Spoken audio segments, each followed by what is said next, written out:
Hello,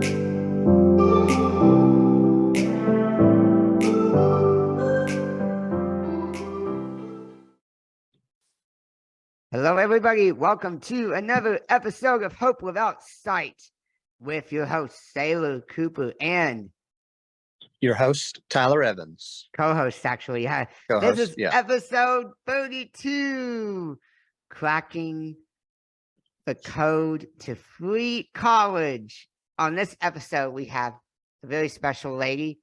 She is a TEDx speaker, a coach, and a mastermind on how you can send your children to college and leave college with money in your pocket, and of course to make college not a debt sentence, because so many college students are broke. They're paying back their loans and it's just awful. She homeschooled her children from pre-K all the way to 12.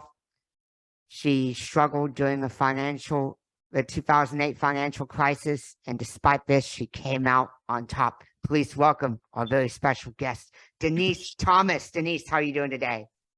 Sailor, I'm so excited to be here. It is a beautiful day. Yes, it is a beautiful day. And also, you got the Voices of Women Summit coming up right after this. It's International Women's Day. It's an awesome day. I'll be speaking several times on several summits today, so it's going to be a blast. And let me guess, you're going to speak about cracking the code to free college, right? Absolutely. So awesome. So tell us about yourself. What made you step into the space and helping people get a debt-free degree? Well, Sailor, it was a whirlwind, if I can tell you that. Sometimes God puts us in positions, and at the time we don't know what the reason is and how we're going to come out of it. For sure. But my husband had been in the corporate world for about 15 years, and we had just built our dream home, the one we thought we would retire on, a really, really beautiful house. It was on a lake. It was big enough to let the church borrow it for their events. I mean, it was what I wanted everything to be. It was fabulous. Just 2 or 3 months after it was finished and we had moved in, my husband got laid off from his corporate job.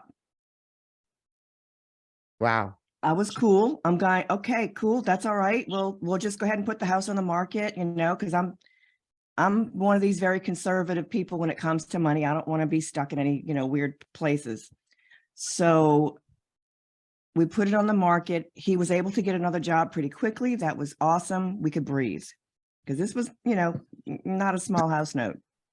So the house you just moved into after he got laid off, you thought you'd go ahead and put it on the market and sell it. Yep. It's like I can't be attached when I see something like that coming. And he got a new job, thank goodness, but then he got laid off again. Ow. The market that he was in at the time, we weren't paying a whole lot of attention, and world events were going weird as well. So it was just one of those things where it was like a trifecta of issues that happened. And at the same time, right after that second layoff, the stock market crashed. So we lost everything that we had. Everything. Our life savings, totally gone. What I didn't know at the time is that my husband thought we would use our retirement savings, or some portion of that, to pay for our kids to go to college. I know now that would have been a really bad idea, but then that wasn't even on my mind. So after the money totally ran out, we got to the point where I realized we had only one choice. We had to declare bankruptcy because we could no longer pay the bills. We had just enough left in the account to pay for a bankruptcy attorney and to buy a lawnmower and a trailer so that we could put food on the table. There was nothing left. So the house went into foreclosure. and the bankruptcy was liquidation. Everything we had was sold. We also had 2 dogs, and because we had to move into a small apartment, our 2 dogs had to go as well. Wow. So- So it was from up on a high, mountaintops or the top of a roller coaster to a downward spiral, right? The very about, I'll tell you about how it went. Several times I found myself flat on the floor, face down, bawling my eyes out, begging to God, why? The good news is I knew that we would never be homeless in the physical sense No. because we have family, and when I see people on the street, I always wonder, where is their family? I knew that, it would not be fun for anybody because I had, it was before of us, but we would have some place to lay our head if it all went to crap. But it was a very difficult time because I got no answers out of the why me, why is this happening? I could not foresee the good. We did everything right. We didn't spend ridiculously amounts of money. We saved, we didn't have debt other than the house, right? So nothing made sense. We invested, we did all the things right financially, yet it happened anyway. So fast forward just a few months being into this small apartment with 2 kids. My daughter was about to start high school. My son was a few years behind her. And suddenly I realized, wait a minute, college is 4 years away. How are we going to pay for this? Yes. We have no savings. We have no 401k to borrow against. We have no house to borrow equity from. And that bankruptcy means we can't co-sign for those student loans everyone likes to talk about. Mm-mm. See, they talk about student loans, every couple of years it becomes a political football, but they forget to mention somebody has to co-sign for those puppies. Wow. And that's the parents or the grandparents usually. When we couldn't co-sign, so how were they going to go to school? How on earth would we pay for college? Makes sense because in order to take out a loan, they need to see that you have, the income to pay it back eventually, right? And credit. And You have credit. to have a good credit score. Bankruptcy is not good. Bankruptcy affects your credit score, really? It does. I mean, it affects it for years, like a decade. Ow. Now, what's funny about that is that it doesn't take too long, just a couple of years or so, before credit card companies start sending you credit cards again or invitations to build up your credit again. Hopefully, most people who have gone bankrupt understand that's a really bad idea. That many people, that's the whole reason they went bankrupt. But anyway, I digress. When I was sitting there realizing we could not pay for college, it really struck me a lot harder than I think maybe some families would, because what was going through my mind at the time was what I had to go through for my own college degree. You see, when I was growing up, we always heard when you go to college, not if you go to college, from my parents. It was just assumed you were going to get a college education, but nobody talked about how it was going to get paid for. Exactly. And Sailor, kids, teenagers live in their own little world. They don't have any idea what their parents' finances are like.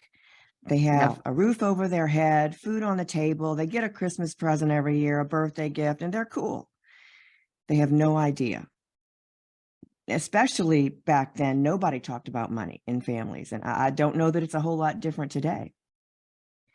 So at about between my junior and senior year that summer, the topic of paying for college came up.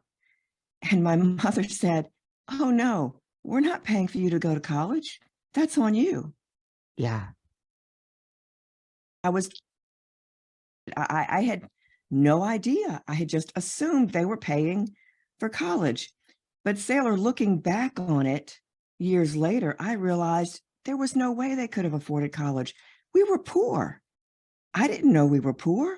Nobody said we were poor.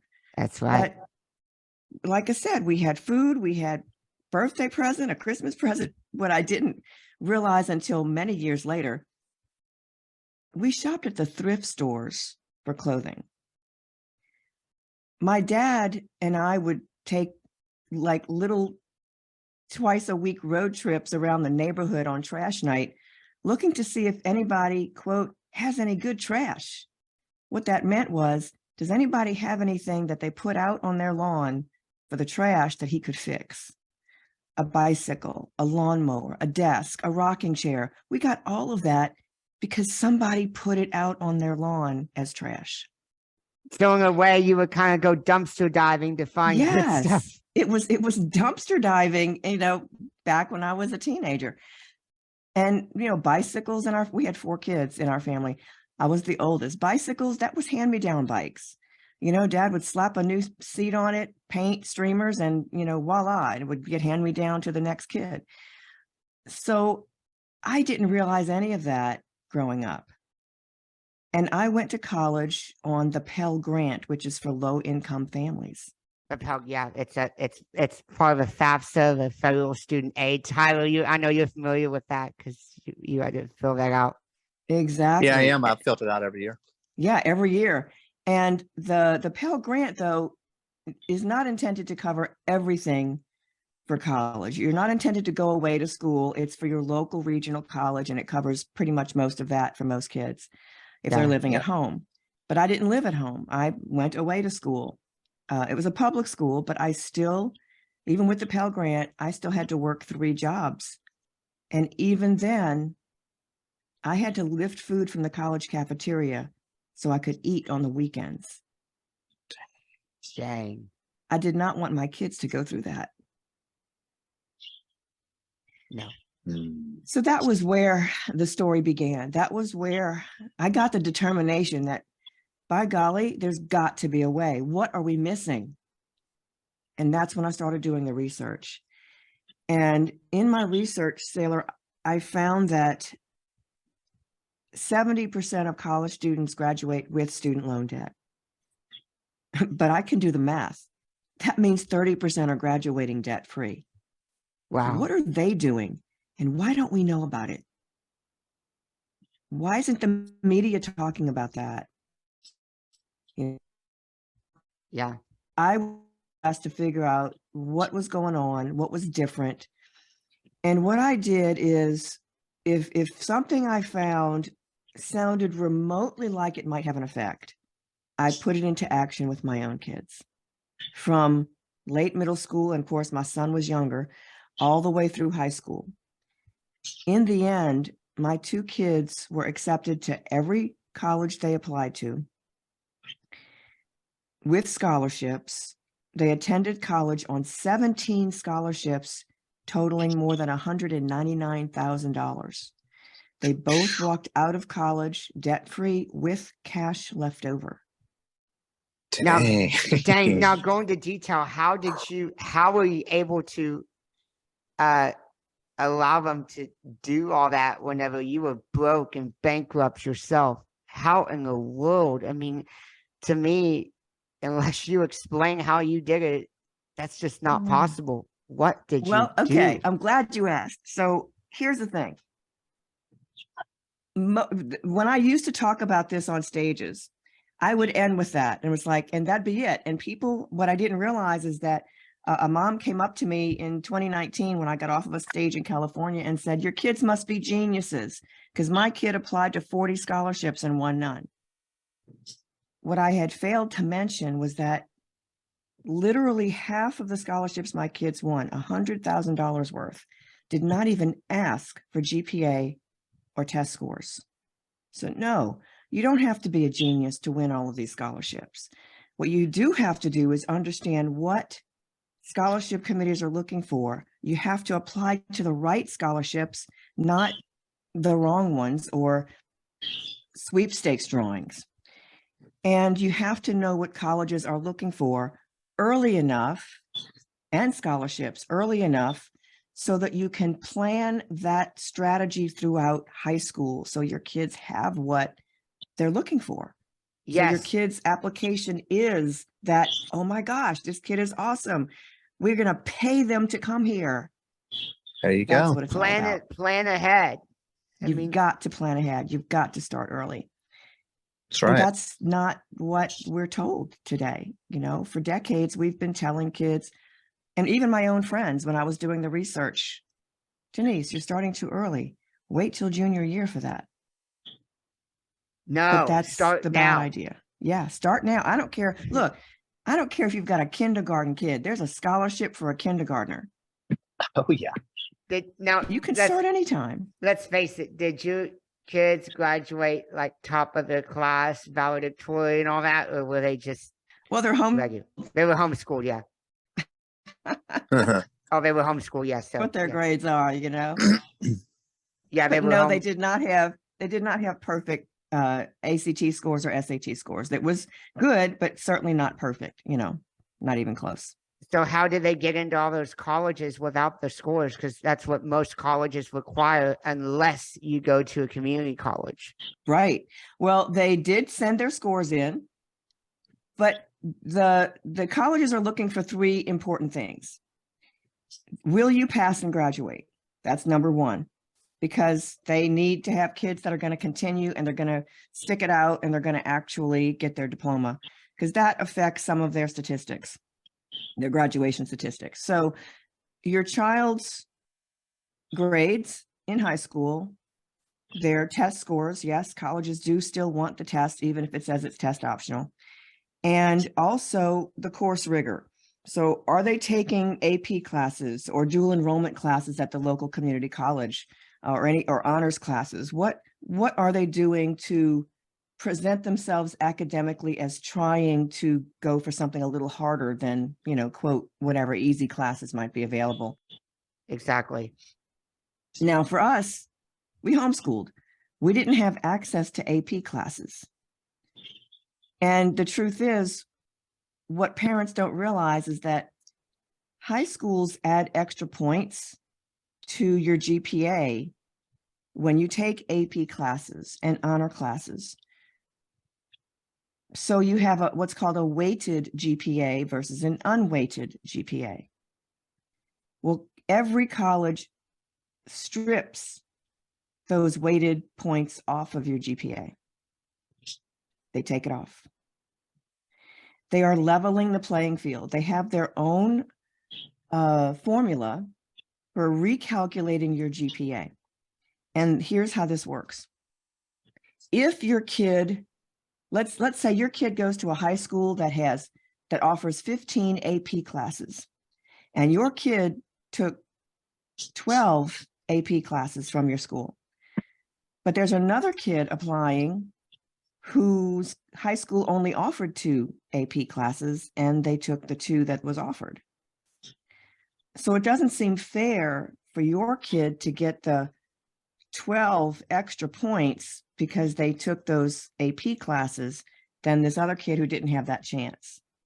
So they're going to weigh this and they're going to recalculate it based on how many you took and what's available. So if your high school offered 15 and you only took 2, well, now they're wondering why only 2. Yet the other kid whose school only offered 2 classes and you took all of what was available, that looks even better. So it's just a way of looking at it for the college. They want to know that you are taking rigorous classes and that you're trying really hard and that you're getting good grades. So that's number one. Number two, they want to know, how do you fit into the campus community? They're looking at your extracurricular activities. Did you have a job? What kind of community service have you done? Things like that. So I call that the resume portion of your application. What that tells them is, what do you love? What is it that lights up your kid? And the kid that bounces around from one thing to another, that doesn't tell them anything. It might say that you're trying to pad your resume with a bunch of stuff that you really didn't care about. So they're not looking for the jack of all trades. They're looking for that one or two things that says who you really are and what is in your heart. What thing that you do that you absolutely love. There's that you one or keep two doing it. niches. There's one or Yeah. two niches. Yeah. Now, Exactly. what I'm trying to get is, since your kids were homeschooled, how did your kids like get into those colleges? How do they meet those requirements?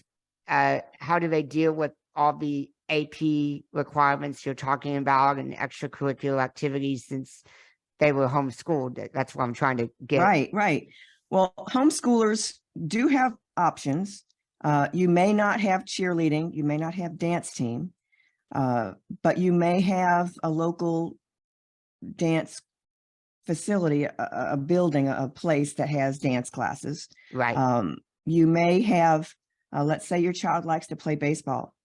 You might have the local recreational park that has baseball for your boys or girls. You may have softball. You may have all kinds of sports available.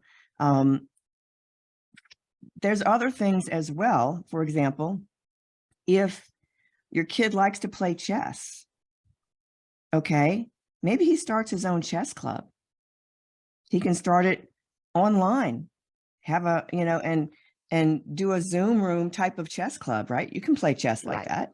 Right. You could do, if you could start it at your own high school, if you have a high school, if you're traditionally schooled. So they're looking for, what is it that is going to take you, hopefully, from freshman year all the way through high school, but certainly at least sophomore year all the way through. And here's why. Sailor, back when I was in, I'm sorry, not submitted until the spring of senior year. But today, college applications are submitted early fall of senior year. Wow. So if your kid, so regardless of what it is that you have, whether it's an activity or grades, freshman, sophomore, and junior year is what counts. You're not even putting on senior year activities because you haven't started senior year for a lot of these kids when they put in their applications. Exactly. So you've got to lead up to and plan to already have things that have leadership in it or that look like leadership. And leadership doesn't have to be, president or vice president of a club. Leadership looks like a lot of things. But for my kids, you asked, what did they do for their course rigor? They didn't have AP classes. They took a couple of community college classes while they were in high school. While they were homeschooled, I see. While they were homeschooled. As far as activities, they didn't have band and they didn't have, student body government. My daughter was a dancer. So in high school, she did ballroom dancing. My son did martial arts. So he had martial arts from the time he was 3 years old, and he loved that and ended up with his 3rd degree black belt by the time he graduated from high school.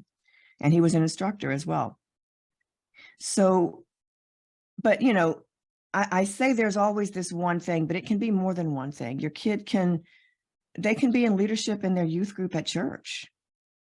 Exactly. There's Exactly. so many options. I mean, as long as it makes sense. As long as homeschoolers, even though there may not be extracurricular activities at first, because obviously they're being homeschooled, as long as they get engaged within their surrounding community, say like all the homeschoolers get together and, create a club, assemble activities, just stuff to do, or say if they volunteer at their church, that all counts. Everything counts. Everything counts. Yeah. Literally. And I don't care if you're homeschooled or traditionally schooled, everything from the second your kid gets out of 8th grade. So the summer between 8th and 9th grade is your 9th grade summer. Starting there, everything counts that your child has done. If they got up out of bed went to school, came home and did homework. Okay, what else is there? Hopefully not just played video games 24/7 after that. No. If that is your kid, teach them coding and have them learn how to write video games and then Yeah. sell them to their friends. Okay. There you go. There you go. Yeah, that's a good one there. There's always something. Think outside of the box. Your kid love to do. Yeah. So the third thing that colleges are looking for, and this is sometimes kind of a gut feeling, what kind of an alumni will you be? How will your adult life reflect back on your your alma mater? They're looking for the next Elon Musk. They're looking for the next Michelle Obama. After you Who are graduate. you going to be as an adult? Exactly. Right. And there's a gut feeling about that, depending on what your kid has accomplished during high school, you know, and some of it is community service. I mentioned that before. It is a good indicator if colleges are looking at two kids that have the same GPA, same test scores, they're going into the same field, and maybe they have the same activities, right? Right. But if one of them has only the number of community service hours required for graduation, maybe it's 25 for their state or 50, and the other kid has 100 or more community service hours in a specific area that they love, what that tells the college is that here is someone who is likely to continue serving their community in some way as an adult. And that reflects back on their college.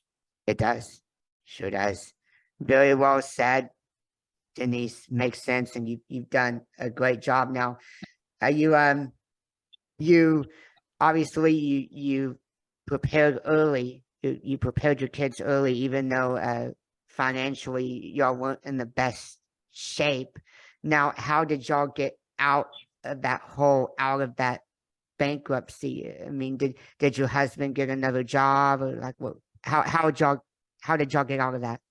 Well, I'm glad you asked. Okay, so that lawn care business, the mowing lawns to put food on the table, we grew that to a 6-figure company.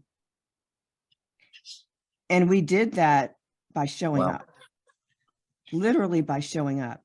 What we realized is that a lot of the service-oriented companies, at least in our own personal experience,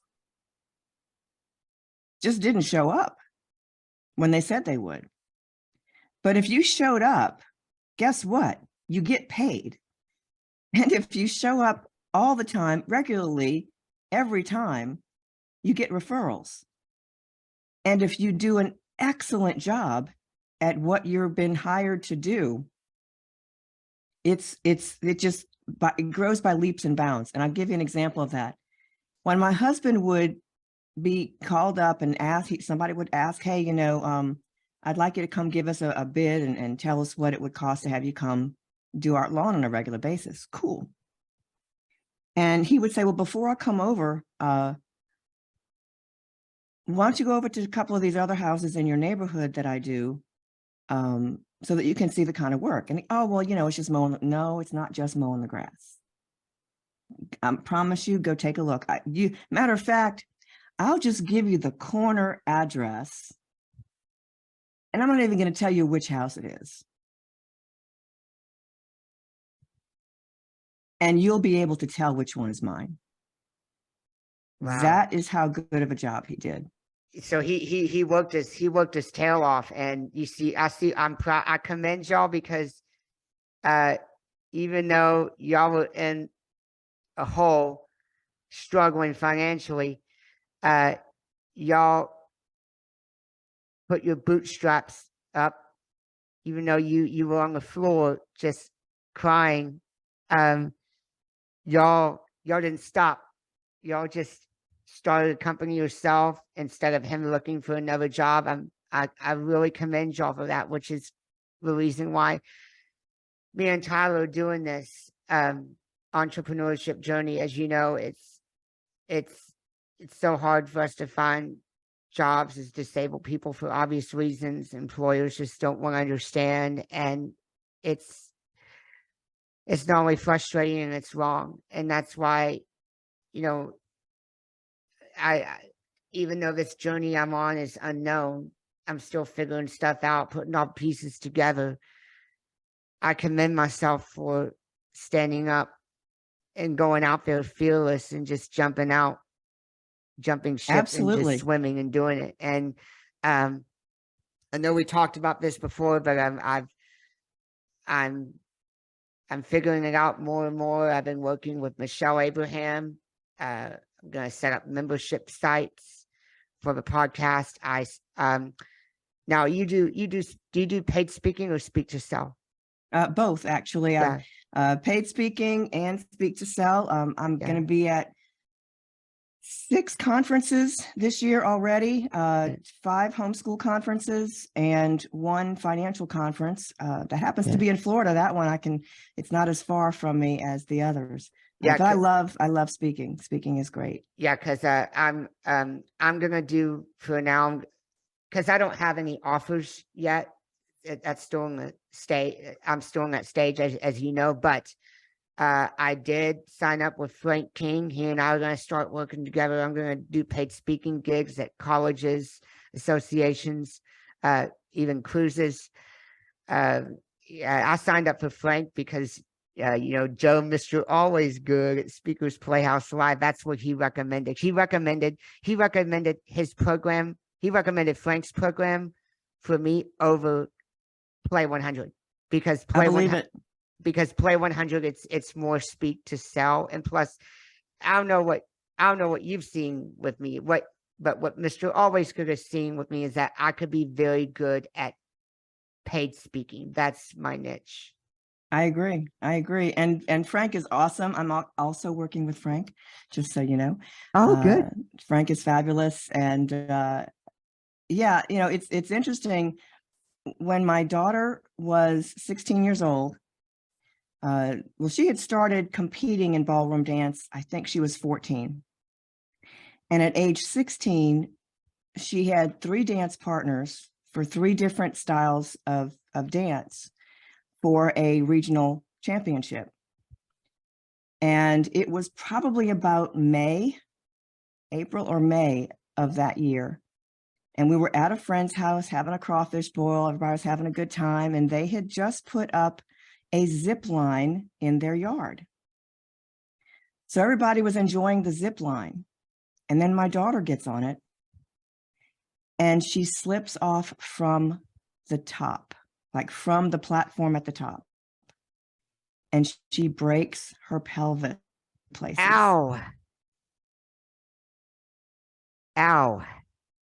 This was not only painful for her, but devastating because she was 6 weeks from this ballroom dance championship.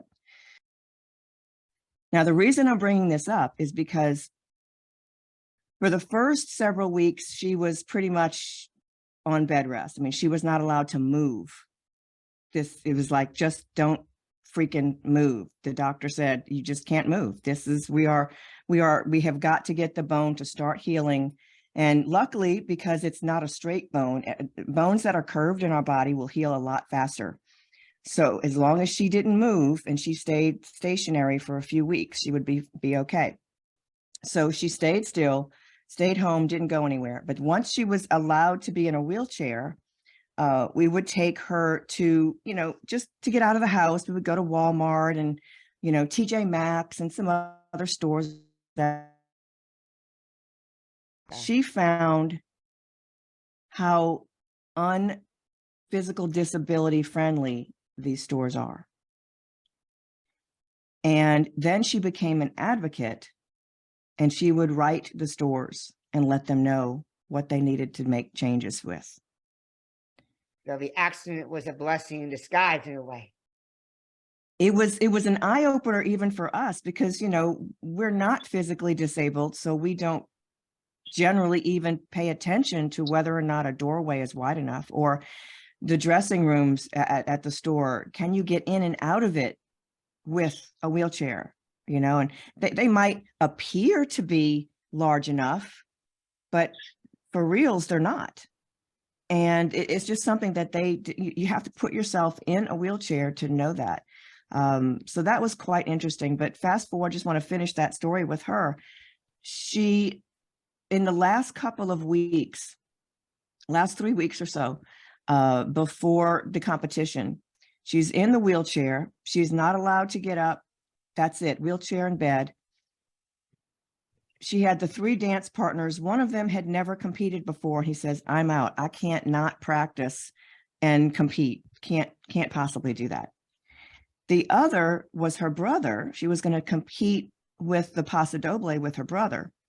But the doctor was very specific. He said, you cannot do that pounding with the paso doble, even after you're, quote, ready. It's just not, no, too soon for that.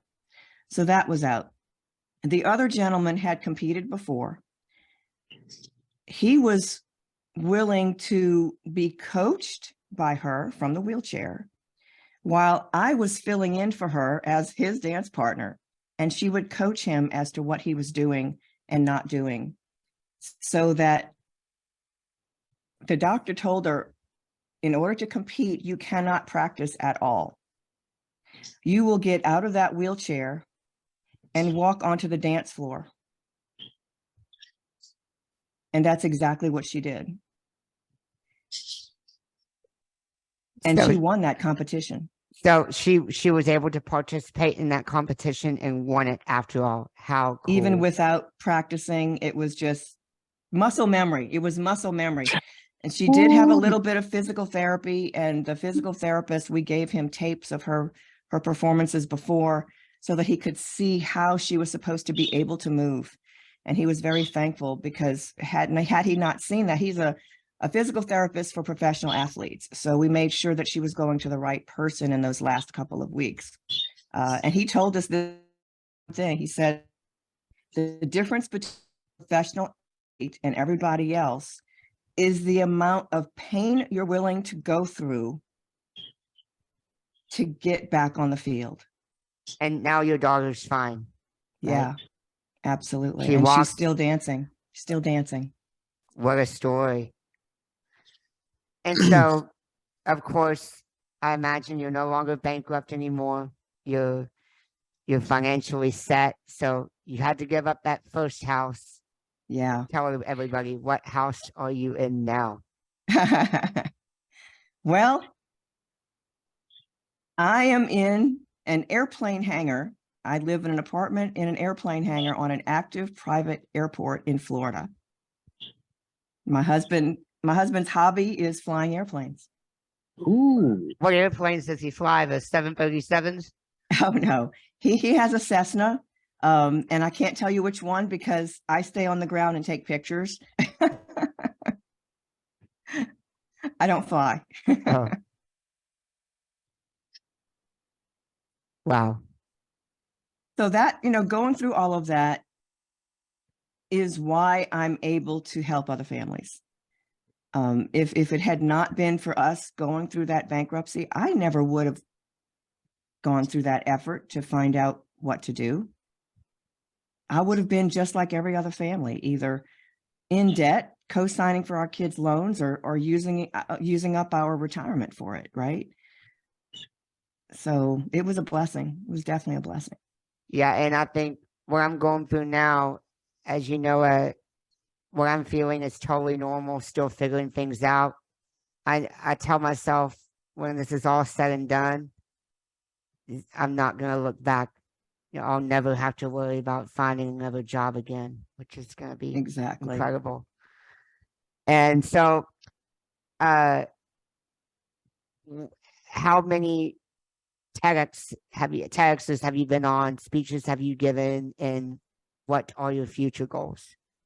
Well, I've only done one TEDx, and as much as I would love to do another one, that is not the forefront of my goal.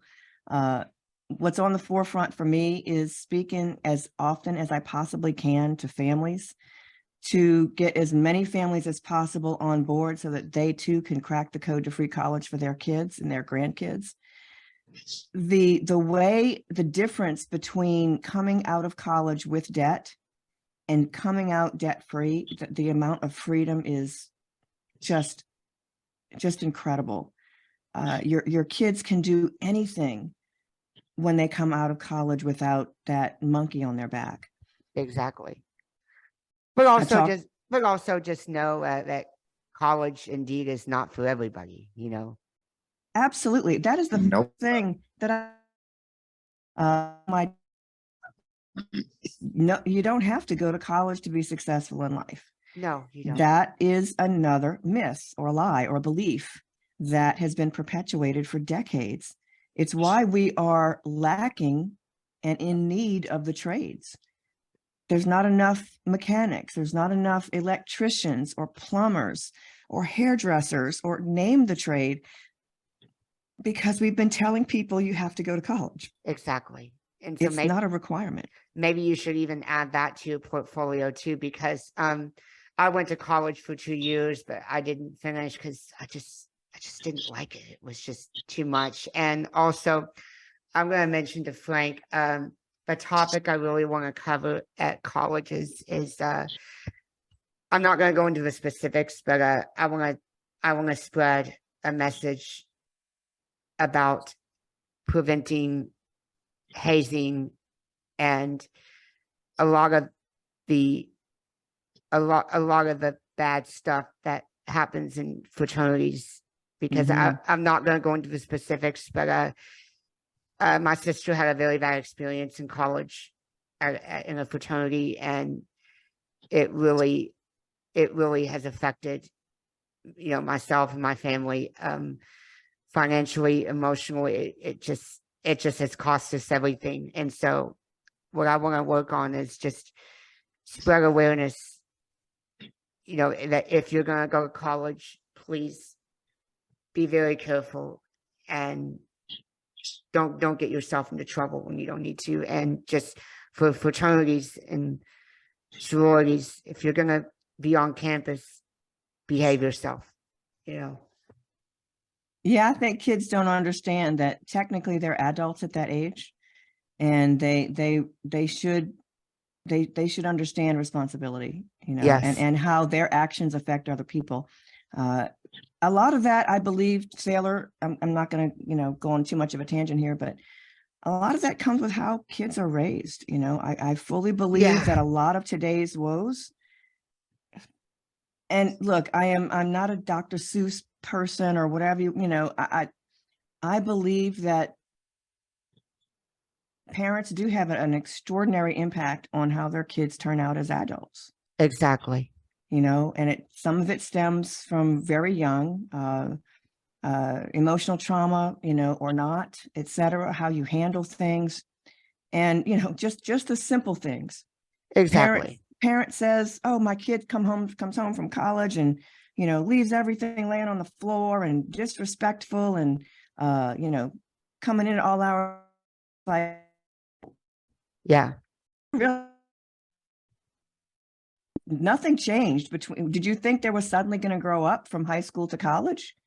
You know, were they able to pick up their clothes when they were in high school, or did you have a curfew then? Do they understand that mom and dad have to go to work in the morning? You know, it's about communication. It's about understanding and that's right. And it's training your kids to be adults that can go out into the community and serve other people. Yes, indeed. Yes, indeed. You know? Yeah. So, yeah, I'm excited for you, Sailor. Thank you, Denise. And so I know you have an affiliate program. Please share that, and I'll be happy to help promote it. Awesome. Well, first of all, if any other entrepreneurs out there would love to promote what I do have an affiliate program, and I would love to have you on board helping to support families to be able to get that message out. I have a gift for parents and grandparents if you are interested. It is a 12-point checklist so that if and when your children apply to colleges and scholarships, get this checklist and don't submit until you've checked all these boxes, because these are the things that colleges and scholarship committees see that automatically puts your kid's application in file 13, which is the trash bin. Yes, and I believe I had that in the show notes as well. Awesome. And Awesome. so I don't believe I had anything else, but before we wrap up with our customary ending, Tyler, do you have any other questions for our guests today? Well, I believe, who was it that, was it your daughter that was submitting,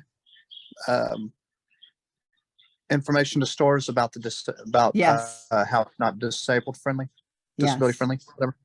Well, I had an experience where I was in college. I was at a junior college, and I noticed one of the buildings was not brailled. And so what I did, I contacted the dean of the community college, of that building. And just before I graduated, they got the project done, and the building is now brailled. The classroom doors are brailled now. That's fabulous. I love it. I love it. Yeah. If you And so see something, say something, right? I mean, Exactly. That's you don't have right. to live with it if it's not helpful. Ask people to make a change, and That's they will. right. And I believe employers, if they just know If they knew. our Yeah. situation about blindness, I do believe that most of them will work with Oh, blind people. I do 100%. believe it. And that's what I hope Because they're to not promote educated. out there. That's right. Because blind people don't just have to be entrepreneurs. They can work too. Yeah. Absolutely. So many options out there for people to.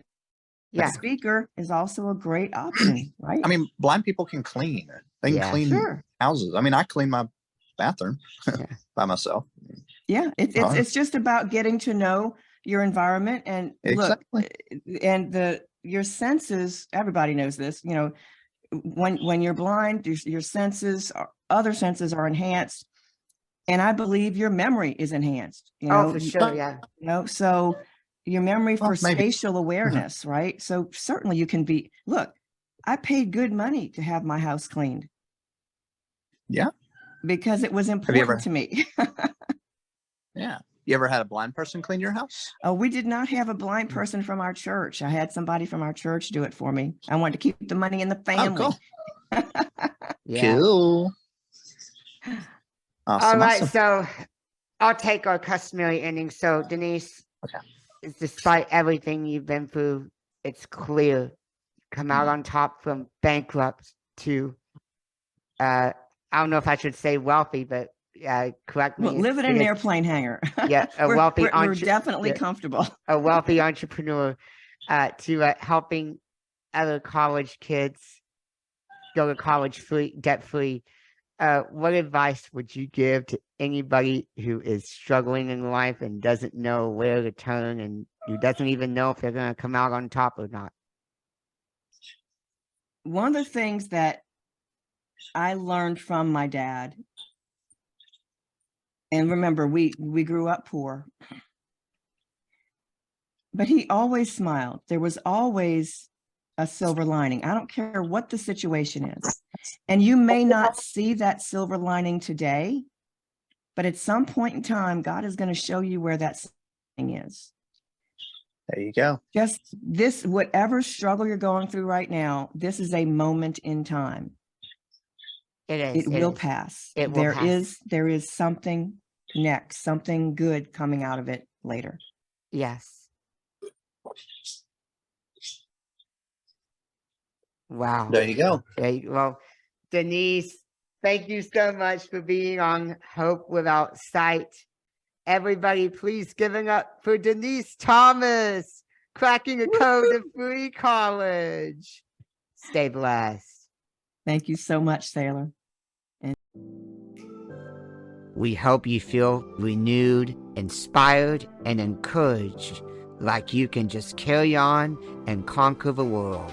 Please hit the subscribe button on all platforms and tell your friends and family to do the same. Blessings to all.